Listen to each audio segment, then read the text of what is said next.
Dono da SAF Botafogo, João Testor deu depoimento nesta segunda 22 na Comissão Parlamentar de Inquérito CPI que investiga a manipulação em jogos de futebol. O dirigente reforçou acusações de que houve manipulação em partidas que beneficiaram o Palmeiras, como no clássico contra o São Paulo. Mas a apresentação das provas que Dister ficou para uma reunião secreta com senadores que fazem parte da CPI. O que aconteceu à reunião secreta acontece como continuidade à oitiva de aproximadamente 3H de duração, que aconteceu em Brasília. Testor voltou a defender os relatórios da empresa Good Game e explicou como eles funcionam. Segundo o dirigente, a inteligência artificial é capaz de identificar comportamentos anormais de jogadores em campo. Testor se comprometeu a dizer, por exemplo, quais jogadores do São Paulo são apontados como suspeitos de terem comportamento inadequado na goleada sofrida para o Palmeiras. Mas Testor admitiu que não consegue conectar esses comportamentos apresentados no relatório a razões para que os jogos fossem supostamente manipulados. O dirigente alvinegro ainda reclamou das decisões dos árbitros em jogos do Brasileirão 2023, citando 2 lances contra o Botafogo, o gol de Bruno Henrique pelo Flamengo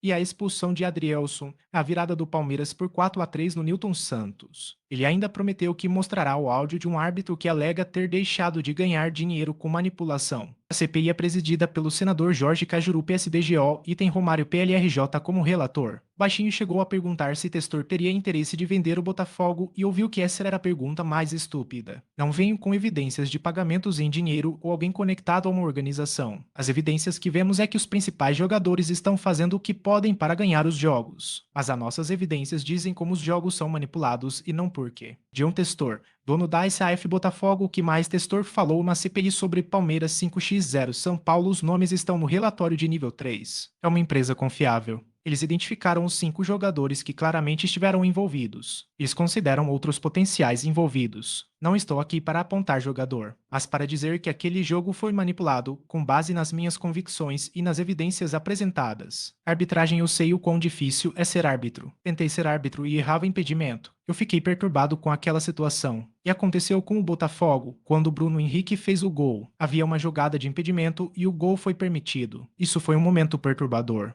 2 gols anulados, 2 decisões controversas, não nos nossos jogos, mas de outras equipes. Vemos aqui nessas decisões, nesse equilíbrio entre decisões que podem ocorrer de forma honesta ou por incompetência. Mas nisso eu não acredito, porque os árbitros são muito bons. Como funciona o relatório que a tecnologia da Good Game faz é que ela distingue o comportamento humano. Ele foi aplicado primeiramente no handball. Avalia o comportamento real e distingue um comportamento anormal. Existe margem de erro de desempenho devido a cansaço e idade. Vemos que aconteceu no São Paulo X Palmeiras. Eles buscam identificar o desvio. Eles identificam o comportamento normal, como o ser humano responde àquela interação com a bola, e identificam uma margem de variação desse comportamento. Se não estiver atuando nessa margem, ele marca a interação como anormal. Jogadores identificados. O Palmeiras tinha 3 jogadores que identificamos como deficiência normal. O Everton tinha um passe ruim, Rios também tinha, mas era de forma isolada. Depois passou a analisar a parte do São Paulo. Um jogador teve 8 deficiências. Isso estava além da normalidade de um jogador. Ele tomou a decisão de não interceptar a bola. Ele pode mudar a inclinação do corpo para não interceptar a bola. A tecnologia percebe o quanto de peso ele coloca em cada perna,